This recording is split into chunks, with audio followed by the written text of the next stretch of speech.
All right, my name is Haley Thams, and I chose Starbucks for this project in sustainable business strategy. Part of the reason why I chose this company is I work in the field of HR, and recently there have been quite a few labor relations issues within the company. All right, so a little bit of an overview. Starbucks is the largest coffee retailer in the world, operating in 87 global markets. Their products include fresh coffee drinks, teas, and food items, and they have a mission to inspire and nurture the human spirit, one person, one cup, and one neighborhood at a time. So they have a couple of key sustainability issues. First being their people and union management. So in 2021, the first Starbucks store unionized in Buffalo, New York. However, this followed a very big anti-union campaign. At one point, Starbucks was actually terminating or denying employee benefits for employees that participated in unionization efforts, which is highly illegal and was deemed unethical and illegal by the NLRB.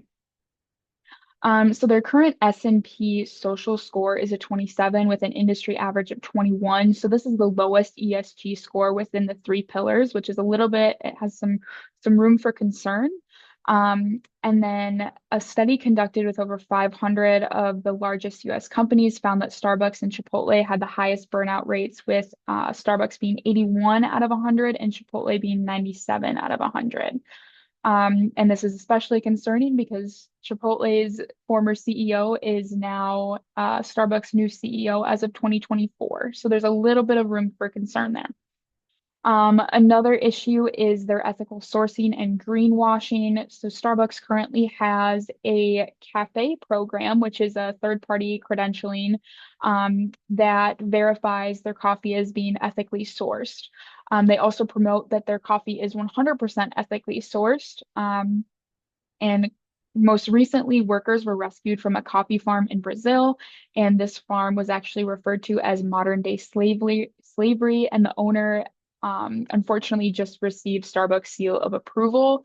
Therefore, there's been a lawsuit suing Starbucks of greenwashing their customers. Another fact, in 8 out of 10 countries that retailers source from, the average income is at or below the poverty line. This means that most coffee farmers are living below the poverty line, again, making it really hard to ensure that Starbucks coffee is being 100% ethically sourced. Um, this affects employees, customers, third parties, and investors heavily, as this really, both of these issues get into brand reputation, and ultimately it could, if they're not addressed or improved, lead to lower profits.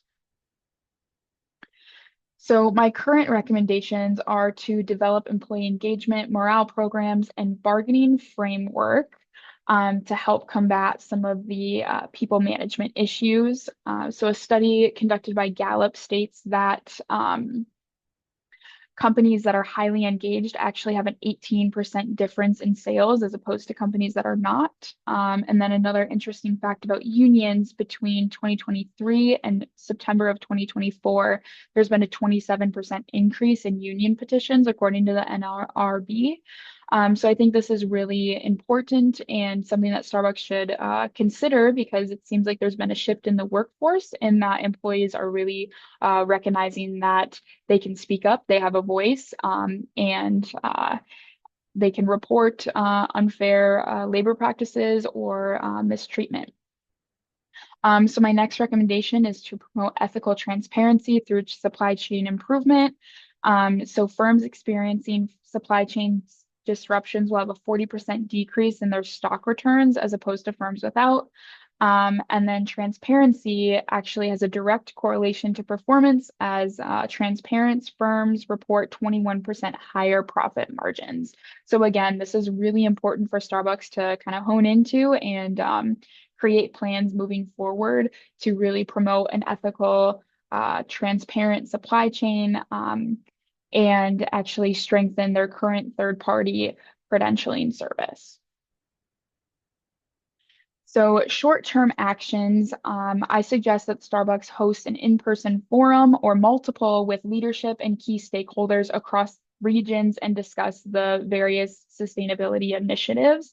I think doing so opens leadership's eyes and ears to key stakeholders that really know the day-to-day operations, and it lets them give a broader viewpoint of possible solutions.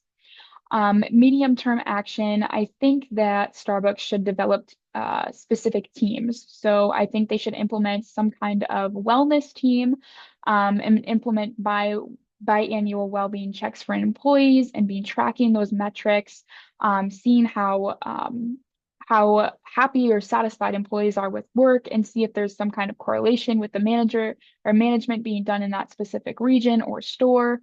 And then I also think they can develop research teams to strengthen the cafe program. So these teams could be specific to a coffee region, and then they can go in, monitor, and check and ensure that once Starbucks has its credentialing, they're still continuing to monitor the operations of those farms.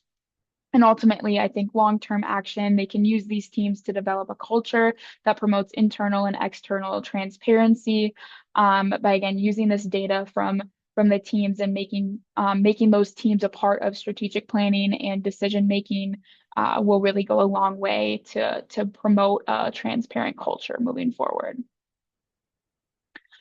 So my personal reflection, I really, as an HR professional, I knew the importance of people management, but I think it's really important to um, incorporate that into sustainability and not just environmental impact when we're talking about the concept of sustainability.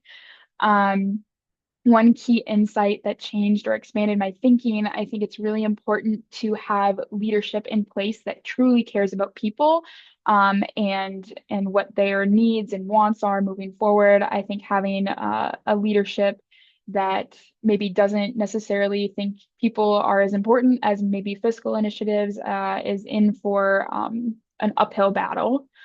Um, and I'm actually going to use this project moving forward, or what I learned from it, because right now, currently my company is facing a little bit of a culture issue, as we really need to improve it and make sure we're being transparent internally and externally.